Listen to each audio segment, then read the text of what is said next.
Ayan. Ano tayo? Akin Mamaya, mga 5 minutes lagi. Halo. Yun umaano na siya.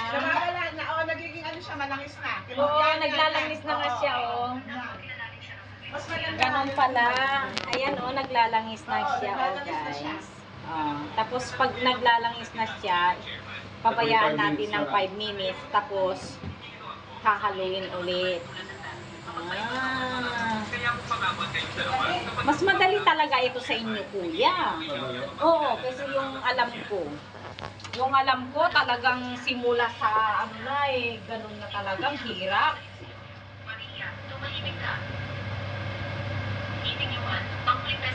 Sa kusinang ginasya, sa apoy.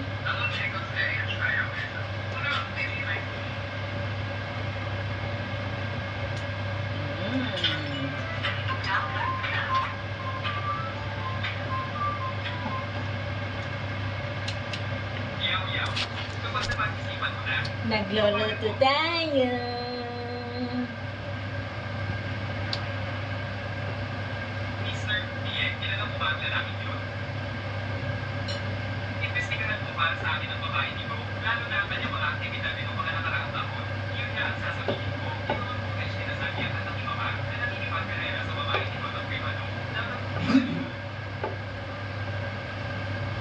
At saka yung kasi ito, pag nabawasan namin ng palitaw, gagawin namin, babawas muna kami ng ganito.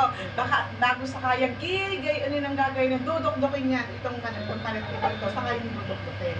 Ito, ngayon lang kami gumawa niyan kasi nga, mahirap mag-duk-dukin. Kita mo, mahirap ng haluin. Mas maganda itong ating kaysa iyan kasi kung duduk-dukin. Dudok-dukin ito kasi ito, dudurugin mo yan. Oo, pero mas mahirap ito kaysa ito. Ngayon, yung diretso na to, mas okay siya. Oo. Yan.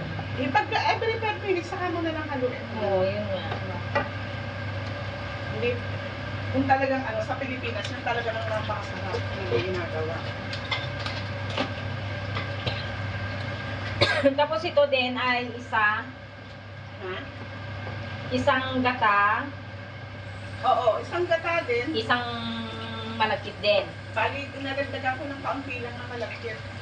Walang kalahati ng may mga pagdating. Basta Oo, basta tansyahan lang, pero hindi isa't kalahati. Nadagdagan kaunti, mga kaunti lang. Kasi baka nakakulangan sa gata, kaya hindi ko na dinamihan masyado. Tapos maraming tubig kanina nakita ko, hindi katulad yung Oo, yung pagtutunaw. Oo, tubig ang nilagay mo yun natin.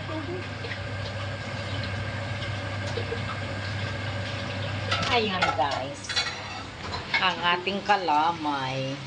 Titingnan natin ulit mamaya.